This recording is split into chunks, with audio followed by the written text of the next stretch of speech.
Good evening, everyone. Happy holidays. You know, it's the holiday season. I'm Nia Noelle, your host of Wine Down Wednesday. I am back with another exciting guest today. We are going to talk to someone that is doing some big things here in Columbus and Franklin counties. So please welcome to the stage. It's kind of a stage, right? Danielle Syndor, she is the CEO of Rise Together Innovation Center. How are you doing? I'm doing well, Nia. How are you?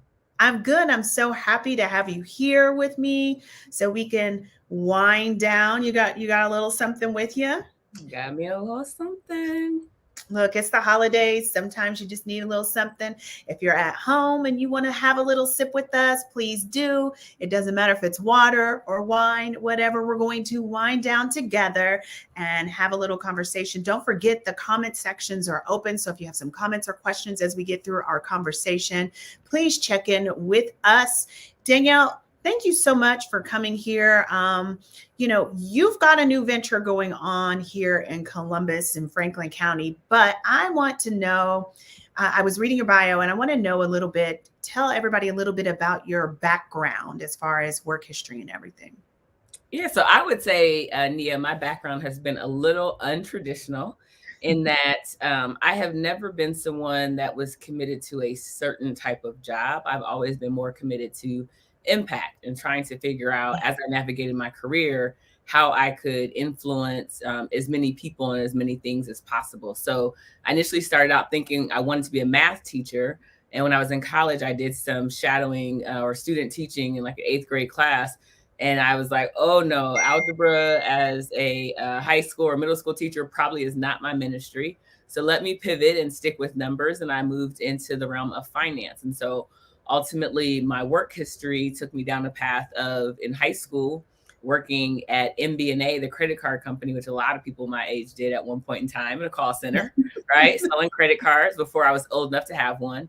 And then when I went back to school, I finished my bachelor's in finance. And so I was working at Bank of America at the time and did a lot of different things in credit card sales, service, and lending, and then became licensed as a financial advisor. And so I sold stocks and bonds and built wealth management strategies for high net worth people. But I always cared about educating people in that process. And so that led me to working in nonprofit as the executive director for a small business lending organization where we provided coaching and training and lending resources.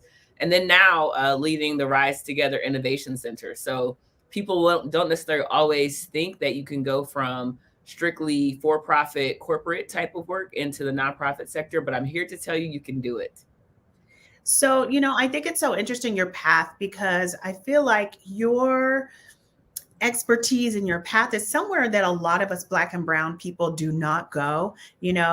Finance, we know about spending money, but we're not always really educated on a lot of the things that are under your umbrella and expertise. So I just find it very interesting and delightful to see a Black woman in your field and the path that you've taken and how you've transformed that into helping people. What can you say to someone that maybe has a skill set and they're thinking about how to pivot like you did to use your skill set to help more people, like the masses, like you wanted to?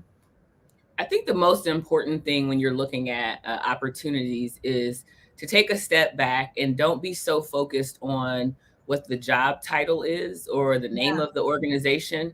But ultimately, when you look at like competencies and qualifications and skill set, I'll give you an example. When I transitioned from working inside of the call center, I had been in sales and marketing type roles, but all on an internal basis, right? And more in a leadership capacity.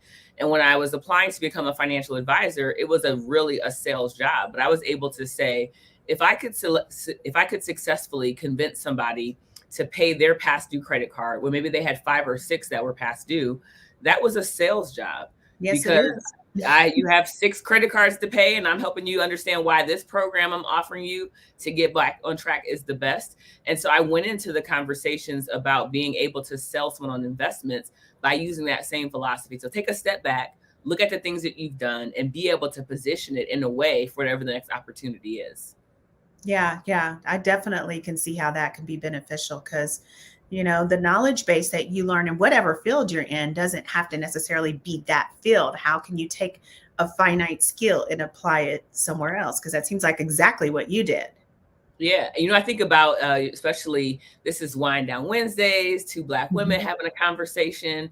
Oftentimes, we sell ourselves short. We know that men will apply for jobs if they see that they have like 20 or 30% of the qualification and they Yes. feel like they're going to figure their way out through the rest of it. We generally need to have 90% almost qualifications before we apply. So, go Yes. for it, do it. If you have enough of the things, if you can tell a good story, talk yourself into that job. I was just telling a girlfriend of mine about that because she was applying for a media job and was questioning it. And it was basically because she was looking at the criteria and like, well, I don't have all this criteria. And I was like, sis, Come on. like you're saying, you got to finesse it, you got to make it work. And it's interesting that you say men are just have that more of the tenacity to jump in there and do it more than we do. Yeah. I think it's social conditioning. Mm. We hold ourselves to a higher standard. Oftentimes in society and community, we're criticized more. And so we carry that burden of perfection in a way that men don't have to. And so there's freedom in taking risk, there's freedom in trying. And my mother taught us early, the worst somebody can tell you is no. Yeah, listen. Yes. That's My it. mom always says that, and you have not because you ask not. Come on. So get in there and ask the questions because I surely will. Like, come That's on, right. sis. So let's talk about your new venture that you have going on in Columbus, Franklin County, Rise Together. Okay, I get the name, so we know it's uplifting and helping people, but what we rising for? What we doing, sis? Tell me all about it. Yes. So this is a Rise Together Innovation Center is really the capstone of a larger effort that has been spearheaded and funded by the Franklin County Commissioners in Franklin County to really look at poverty at a systems level. So the commissioners launched this project called the Blueprint. And in that, there was a intensive study done around the disparities in Franklin County when you look at not only the economic impact, but the number of people that are moving into Franklin County, the growth, and unfortunately, the disproportionate way that certain people are benefiting from all of this economic boom that's happening. And so, in this report, it's really looking at poverty and saying, while Franklin County is continuing to be a place that people are attracted to, how do we ensure that everybody has an opportunity to be successful and be successful in the way that they want to be and not something that's, prescribed for them. And so my work will be to really dive in with other leaders and organizations in the community, taking the work that started through the Franklin County Blueprint and really build out some strategies for big ideas like the benefits cliff. There are a lot of people who are currently receiving any type of government benefits. And unfortunately, if you get a job that's making a little bit more than whatever that really fine line is for Mhm. qualification, you lose all of your benefits. So that's an example of something that keeps Yeah. people in poverty. So if I'm working and I'm trying to get myself into self-sufficiency, but the way that this policy is designed, if I am honest about my work and I'm honest about these things, I lose all these other life sustaining benefits. We have to change things like that if we really want Yes. to have upward mobility. Yeah, and it's so interesting that you guys are launching this right now, like you said, because in Franklin County, we're going through a boom. You and I were talking before the broadcast started just about the housing situation alone. Like, years ago, it was harder for impoverished people to get, property or housing, proper housing. But now it seems to be a bigger scope for the entire, a lot of, what am I trying to say? Financial groups. Yeah. So not just the impoverished, but a lot of middle class and everybody. So it's a lot of growing pains going on here in Franklin County because we're growing so quickly and people are really panicking, trying to figure out how to make ends meet and how to work. So it sounds like Rise Together Blueprint is really going to help people navigate through this. Yeah, so the Rise Together Innovation Center is going to be focused on what I would say like four overarching, Mhm. priorities. Housing is one of them. Health and health disparities, youth and jobs, because within those four kind of umbrella topics, we know that there are so many issues that really intersect. People have to have individual economic self sufficiency to navigate all of these things. However, we do know that things like affordable housing, and not even affordable in sometimes the way that we think, because unfortunately, some of these words have become so stigmatized. So when you say affordable, that means that this is somebody who I perceive as low class, that's not going to pay their rent, that's not going to do this. And those are exceptions versus the rule. When we talk about affordability, folks like you and I, people that live in community, teachers, Yes. the woman who's working at the gas station, the gentleman who is the janitor, the person that's working at the call center, oftentimes those individuals, all of us need housing that doesn't put us in a position where more than 30% of our income is going towards our housing. That's one of the tests, right? And so if you get to Yes. that place, you need affordable housing, and we have to change the conversation about what affordability is and who's in need of it. Yes, yes, yes. I was literally talking to a friend about this the other day on Facebook because someone had posted that she was looking for affordable housing and she had to move because her landlord was going up on her rent $1,000. No improvements to the place, just decided to go up on her, and she was going from 800 to 1800, and she was like, I Wow. can't even spend that much. She said, that's my whole check on rent. Like, and it's just, and for someone to bring in 1800, whether that's a month or bi-weekly, and to have to spend that whole thing, it puts you in a horrible position. And also, not to negate that, now she has to move, so that's a whole other expense because deposits and moving and all those expenses. So it's definitely a huge problem for a lot of classes here in Franklin County. And I'm just like, oh gosh, I'm worried about how we fix something like this, because it's just, like I said, it's not just affecting the lower end of the salary spectrum. You know Yeah. what I mean? Yeah. Yeah, I mean, we do. I think that, well, one of the things that I hope to be able to focus on through my work at the Innovation Center is this conversation about messaging. We have a lack, in my opinion, of empathy in many communities because we Yes. relegate people who we think are struggling financially to an other class, right? Those other Yes. people deal with that. I don't care what skin color you are. I don't care whatever. It's this thing in society of otherness, and as soon as you can say, this is not my issue, it's for those other folks, it's not a problem. But when we could start to really paint the picture of who is actually struggling with these issues, it's going to become very hard for us to think that there are that many people that are other. When again, it's your coworker, when it's the person you go to church with, when it's your girlfriend, when it's your family member, all of a sudden people start to pay attention more. And I would give the example of during the pandemic. I mean, we're still in a pandemic, right? It's not Yes. over. But at the height of the pandemic, everybody knew somebody who had been impacted by either job loss or business closure or any whatever measure you wanted to talk about of the devastation of the pandemic. Everybody was affected at every level. And so I think that that is one thing that has become somewhat of an equalizer. We clearly know that even folks who are affluent, maybe they didn't have to suffer the same way people who were financially strapped did, but everybody got impacted. And so I think it Mhm. has put us in a position in community where we're able to pay attention to each other's struggles in a way that we had not probably since like September 11th or some other type of unifying moment in our country where everybody stopped and paid attention. You might be right. And you can make me think, talking about September 11th, this might be the great uniter for Americans since September 11th. I'm really toying that around in my head because, like you said, a lot of things have happened, but they haven't affected the masses. I mean, CEOs, billionaires were affected all the way down to the unemployed. Like, Mhm. it's just been such a trying time. So remind me the other two pillars you talked about: housing, youth, and what was there was a third one, right?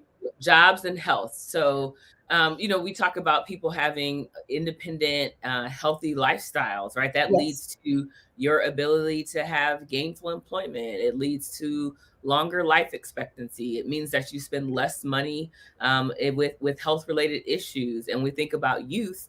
as the workforce of today and the future. And how do we capture? There's a couple of different ways that people describe individuals who are currently young adults that maybe are not necessarily employed yet, that maybe have gotten to the place where they're out of high school and haven't figured out their specific career. So one of the terms right now that's used is opportunity youth, because these are people that Mm. we still have the opportunity to help get them onto the path towards really participating in society in a meaningful way, and helping them figure out what they may want to do next with life. And so we know in many communities we have a significant portion of opportunity youth who really just need to figure out, how do I take these things that I'm interested in and create careers, or get plugged in at an early enough level that I realize, if I get into the entertainment industry, maybe I start in radio, eventually I want to be in TV.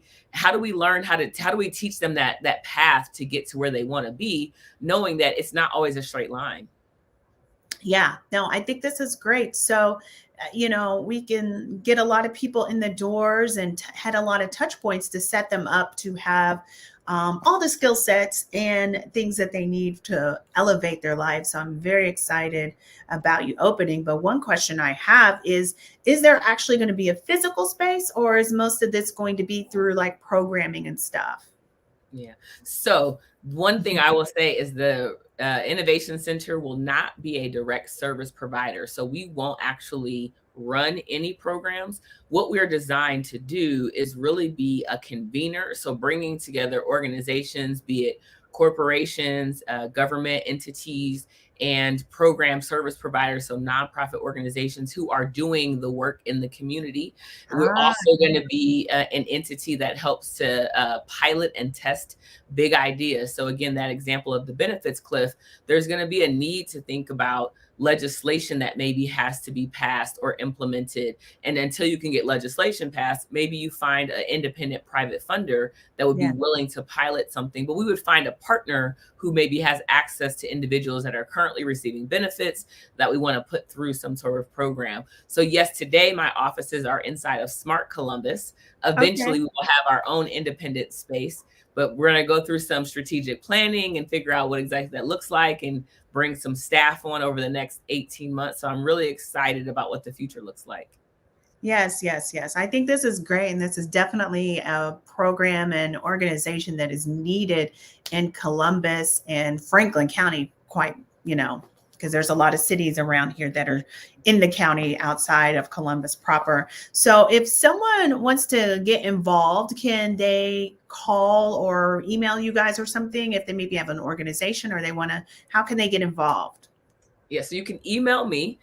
Again, I'm currently the only employee. I'm going to be building a team. This is exciting. It's really a truly, truly a startup nonprofit organization. So my email address is d.sydnor@risetogetherco.org.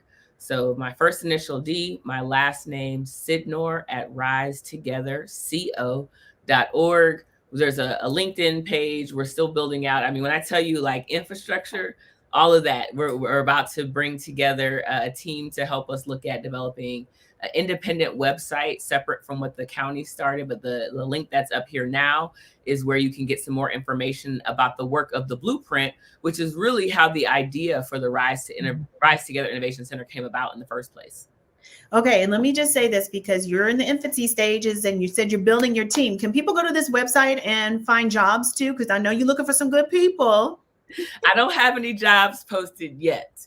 coming. I will have jobs posted. And again, we'll have on this website, eventually it'll link over to the new website that we're building that'll have all of the information on the center once we kind of really formalize strategy and our messaging plan. So I've been in my role for a little over 60 days now, and I'm excited. Girl, Yeah, 60 days. it's It's very, fresh. very new. Yeah, Yes. very fresh, new. Yes. So everybody write down that number. I mean, write down the email address. So, keep checking back soon because she'll be looking for a good staff. And we want to make sure we get some good people behind her so we can make sure we build this up and everything. I am really excited about the work that you're going to do in Columbus. What would you say would be one of your major goals for this new organization? I really think that we have to change again the conversation around poverty. I'm reading a book right now called Poorly Understood: What America Gets Mm, Wrong About Poverty.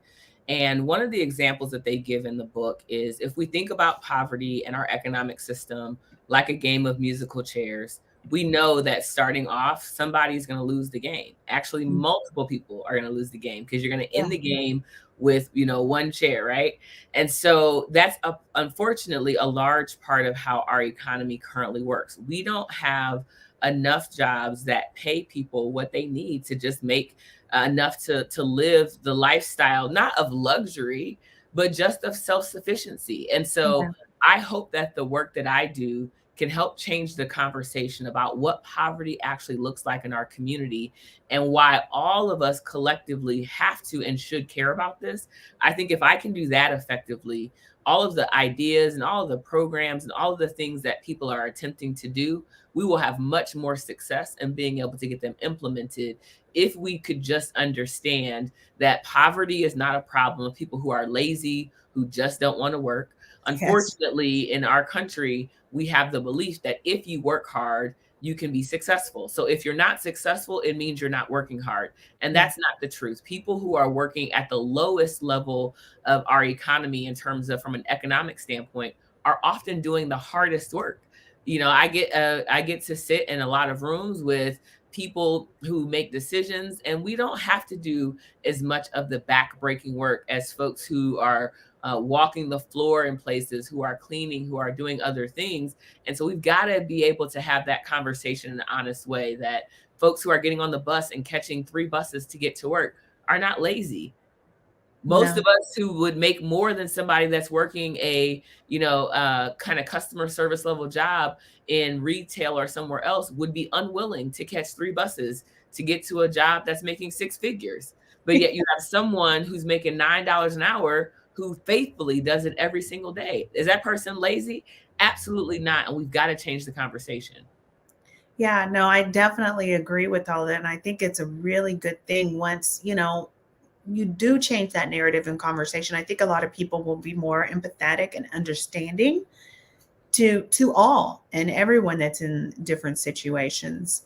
What would you say to someone that is like you? Because I feel like you're a great visionary, but also a great person that can take that vision and act upon it. What do you say to someone that has a vision for something that they want to do to help people or a business or something? How can they take that? How do you take that idea for yourself and that next leap? I am a fan of taking risks, as you all can see. You will not figure out if something works if you don't try it. So yes, is it necessary to plan and to be able to have some strategy? Absolutely. But one of the terms that I'm actually working on trademarking, thanks to an attorney down in Columbus, is stuck at start. So many people have great ideas for all kinds of things, and from working with small business owners for a long time, I started saying, you're stuck at start, right? You have this thing, and instead of getting it started, you're stuck at start because you told your girlfriends about it, or you told your barber about it, you told your mom about it. But that's it. You got to start. And if you start, the market will tell you whether or not your idea is great, whether you should keep going or not, or if you need to pivot. So if you have vision, just start. It doesn't have to be perfect. Start at whatever level you can accomplish today, and through time, you will perfect it. I know that for one of the clients I worked with, and be it my sons actually had a small business or have a small business, their first product wasn't great.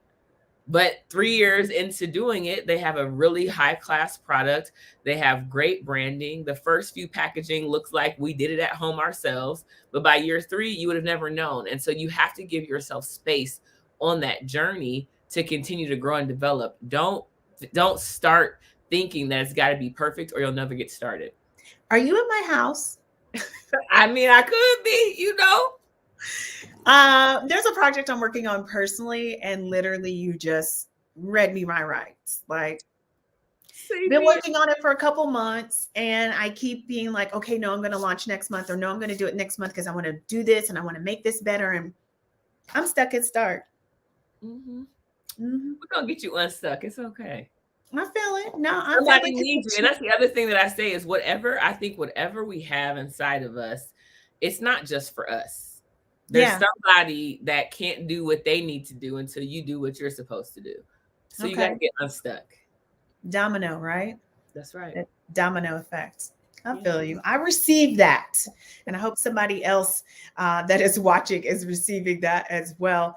I really love your ideas and your innovation and stuff like that and your mission. What would you say to someone that knows they want to help people and is thinking about nonprofit? What would you say to them about the nonprofit and getting involved with it, whether that's starting one or just volunteering?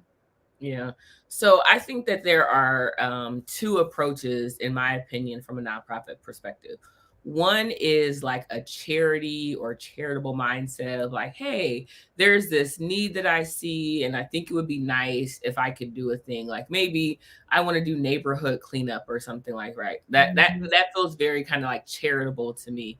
But then I think there's this other notion of nonprofit, which is really where the Rise Together Innovation Center falls, is there's a benefit of having an organization that is wrapped in the name of a nonprofit. Really, from a tax perspective, it allows you to have access to different types of funding tools, but you have to be thinking like a business if you want a nonprofit to last for a long time. And I Yeah. always say you have to you being mission focused is very important, but if your mission is the only thing you care about and you don't operate it as a business, you could go out of business, which means that you can't Mm. serve all the people that you care so much about. And so Yeah. I hope to be able to impress upon people when they're thinking about any type of endeavor that feels like it's for the greater good, it's for more than just profit, which is really what a nonprofit is. Identify if there's already an organization doing that, that maybe you can go join or be a part of, that you can help guide them to better efficiency. They can be more effective. Or if it's just serving on a board. So many nonprofit organizations need leaders who can think outside the box, who can bring them new ideas, especially as we continue to navigate this pandemic. Nonprofits were hit very hard because people pulled Yes. back on charitable contributions. They're looking at their financial situation and saying, I don't know what the next 12 or 18 months is going to hold. Gas keeps going up. I can't, give the way that I used to. And so Yeah. you need new leaders to come to the table with brand new ideas on how people can kind of continue to navigate the future. Yeah, I think that's so like poignant and important. I have been volunteering at nonprofits around Columbus area for years. So, I see a lot of the battles and the struggles before the pandemic and in the pandemic. And I just highly encourage people to get involved, like you were talking about, even if it's just surface level, like you said, a board or just volunteering, because, nonprofits need people to help set up events, run events, do all kinds of things, get the word out. Like, yesterday was Giving Tuesday. So I was sharing nonprofits that I like and I want people to notice or maybe just even expose them to. So I highly encourage people at home watching or listening, if you're just doing something else and listening, to get involved somehow in a nonprofit and help and give back to the community, because it's so helpful. And I know that organizations like yours, you guys rely so much on the help of the community to keep things afloat, to give back and help others. Yeah, all of my board is they're all leaders that either work full time or have other responsibilities. And Mhm. so their service in helping to get this organization started, was as volunteers and still as volunteers. And I would tell you the other thing I always encourage people to think about is you never know, you may actually find your next job by serving. You may find clients through working and Yes. building relationships. One of the things that a mentor told me early on in my career is that when you serve along someone in a nonprofit organization, they get to see you beyond your day-to-day job function. They get to see how you lead. They get to see what you care about. And those are often people that you immediately think about the next time an opportunity comes up. You say, oh, wait a minute, I met Nia doing this thing and she was amazing and she, wowed the room and she did this. So if I'm looking for a person to do this paid thing, I'm going to call this person that I know is really a hard worker for free, right? Like I know they're going to show up. They show up for free. Yeah. Yeah, no, I can definitely attest to that because some of my philanthropic involvement has connected me, been a great connector to other people and business and that kind of stuff. So I get it. And that is so, so true. So if my producer could throw up your website one more time.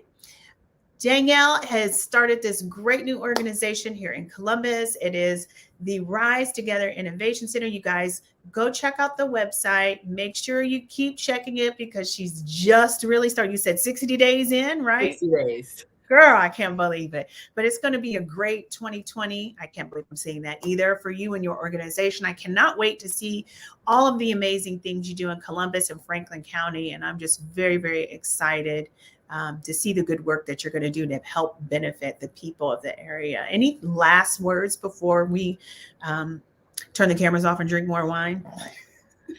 You know what? I would just say that the ultimate goal is to uplift people in community. And so I learned very early in my career that you do not plan for people, you plan with people. And so as I really get into this work in the beginning of next year, I will be looking for more opportunities to connect with residents and members of Franklin County. And so I hope that you'll be able to have me back on in some other Yeah. format or this format as we try and connect with more people. Yes, yes, definitely. Please reach out. And, we're going to do the best to support you because supporting you means in your organization is obviously going to support our brothers, sisters, friends, family, maybe even myself. Who knows? Right. You just never know when you can need some help from somebody else in the community. Danielle, I really, really appreciate you being here.